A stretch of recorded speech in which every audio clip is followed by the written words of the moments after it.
So apparently, Gunko is a fan of Brook. Now I really want the two of them to meet and interact with each other. Hello, how's it going everyone? We have another great chapter of One Piece this week. But before we begin, make sure to like the video and subscribe to my channel, thank you. Now without further ado, let's get right into it. First, of course, we have the cover story for this week, where we see that Yamato has already taken care of Zoro and his crew and has also freed all of the captured girls as well as Minatomo. I don't see page 1 or ulti anywhere, so I'm really curious what happened with those two, but I guess we will just have to wait and see. Now let's get into the main chapter. Actually, before that, I want to talk about Oda's comment in this week's issue of Shonen Jump, where he says that Makenyu, the actor who plays Zoro in the One Piece live action, has apparently been visiting his studio recently to play the One Piece card game. I just wanted to mention that, since it's great to know that Oda is getting along with one of the actors in the One Piece live action. Now let's get into the chapter. We start off this week's chapter with Franky and Ripley, who are still touring the treasure tree Adam. And apparently, they have stumbled across some mysterious building that looks like an ancient laboratory. And as you would expect, Franky is really shocked by this sight, and Ripley tells him that this building has always been here. Franky then rightly points out that it's weird that such a structure would be present in a country of warriors. After that,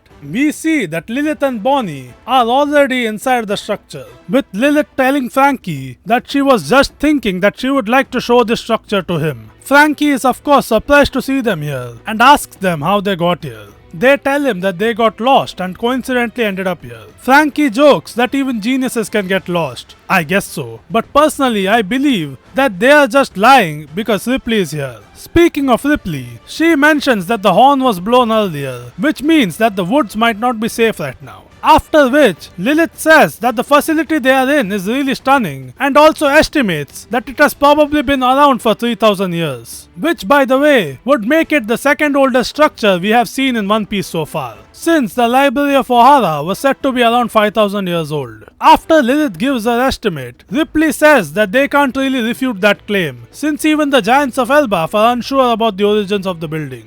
To which Lilith replies that the building is worth researching and that she will be living there from now on in order to do so. Franky jokes that she'll probably just get lost again, and then he's about to enter the building to check it out himself. But at that moment, Bonnie screams and warns Ripley and Franky that there is something approaching them from behind. And then the two of them turn around, and we see that it's one of the dream monsters that Killingham summoned, specifically the one that represents thunder/lightning. Franky then jokes that Elbaf is just full of mystery and wonder, but Ripley tells him that this is not something that normally exists on Elbaf, and questions what kind of creature it even is. After that, we cut over to the western village, where we see that the village is also being attacked by one of the monsters, specifically the Draugr, which is an undead creature in Norse mythology that usually guards buried treasure. And it is also the monster that took out the firefighters in the last chapter. The giants are getting ready to fight the Draugr and are waiting for orders from the captains, who are holed up in the bathroom after drinking too much. After which, Brook jokes that the Draugr looks like a giant version of him. Yo ho ho. The giants tell the Straw Hats to go to the edge of the village and hide there, and then Usopp tells them that they want to fight too, but Jinbei points out that he said that a little too quietly. They are then interrupted by Scopper's son Colon, who is begging one of the warriors to let him fight too, but they turn him down due to the fact that he is a kid. On a side note, I had been wondering where Colon was in the last few chapters, since he wasn't at the school, but I guess he snuck out of the school and was attending the feast instead.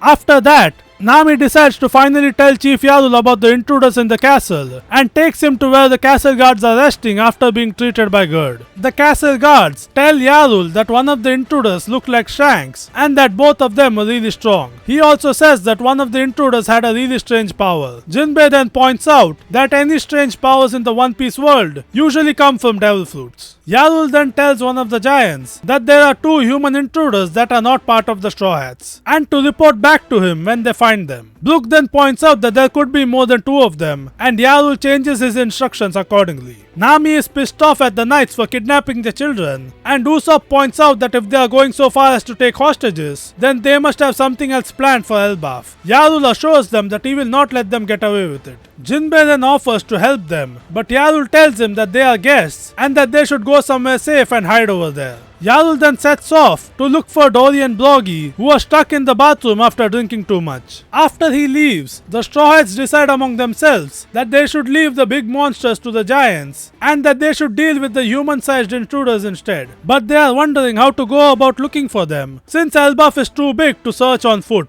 Just then, they spot Kowloon trying to load some weapons onto a ship in order to sneak off into battle and convince him to let them join him. He agrees on the condition that he gets to be the captain, which Nami finds really cute. After that, the Kowloon pirates set sail on their adventure, with Usopp complaining that Kowloon should be the one rowing since he is the biggest one there. After that, we cut over to Gunko, who is listening to some music on a tone dial, while there is an announcement going on informing the rest of the giants about the intruders on the island. Somers says that this is Gunko's post-meal ritual, but she clarifies that this is not a ritual and instead just something she likes to do. Somers then jokes that he prefers watching a live performance instead and then shooting the first singer that makes a mistake. He then says that it's nice to have a hobby that you can carry around and asks Gunko about what her favorite song is. She replies that it's New World, which is actually one of Brook's songs and is also the song that he performed in Sabodi after the 2-year time skip when the Marines were trying to arrest him. Somers jokes about Gunko having a problem with the current world due to the title of the song, but this could be a hint because some people speculate that Gunko might be a spy for the Revolutionary Army. Killingham tells Somers that he shouldn't make fun of other people's hobbies, so he apologizes and then points over to Saul, who is going all out to save the children. And then we cut over to Saul, who is holding a shield in each of his hands in an attempt to stop the children without touching the thorns. And he also points out that the children are heading straight to the fire, so he has to stop them at all costs, otherwise they will die. But contrary to his expectations, while the shields do stop the children, it also causes them to walk into each other and hurt each other with the thorns around them. Saul apologizes to the kids for accidentally hurting them, and then Robin says that whoever set things up like this has to be a sadist. She then also points out that this is probably the work of a devil fruit and the user has to be nearby. But Saul says that they don't have the time to look for the user since the kids are really close to walking into the fire. He then changes his approach by targeting the kid at the very back of the line instead of the one at the front, and decides to lasso him with a rope and drag him out of the line and away from the white cloth arrow that seems to be guiding the children. And it seems like he had the right idea since he is immediately attacked by one of the dream monsters, specifically the monstrous wolf Fenrir.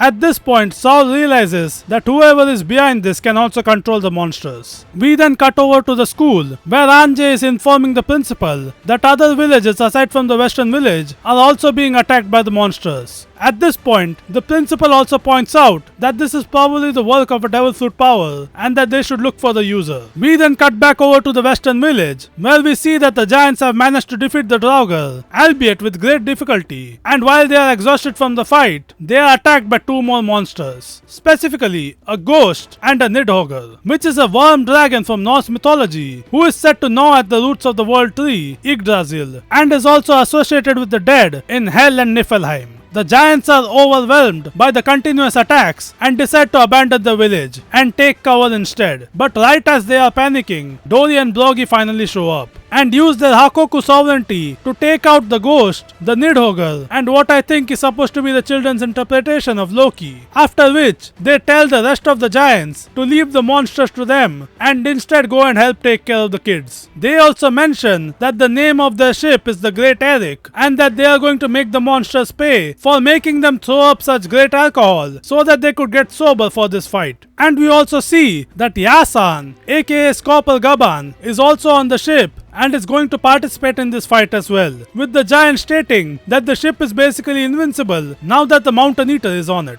And with that, the chapter ends. All in all, this was a great chapter of One Piece, where we found out some really interesting bits of information, such as the fact that there is an ancient laboratory looking structure on Elbaf, and that it has supposedly been around for over 3000 years. We also found out that Lilith is apparently going to be staying over at that laboratory in order to research it. And I personally can't wait to see what she finds out. We also found out that apparently Gunko is a fan of Brook, and as I said in the intro, now I am really looking forward to the 2 of them meeting. and interacting with each other. We also had what could potentially be a hint to Gunko being a spy for the revolutionaries, with Somers joking about the title of the song New World, implying that Gunko is dissatisfied with the current world. We also got to see some of the dream monsters in action, and we also saw that Dory and Broggy are more than capable of taking care of them. And on top of that, it seems like Scopper is also going to be participating in this fight. And with that, I guess I will see you when the next chapter comes out. Once again, make sure to like the video and subscribe to my channel. Bye bye.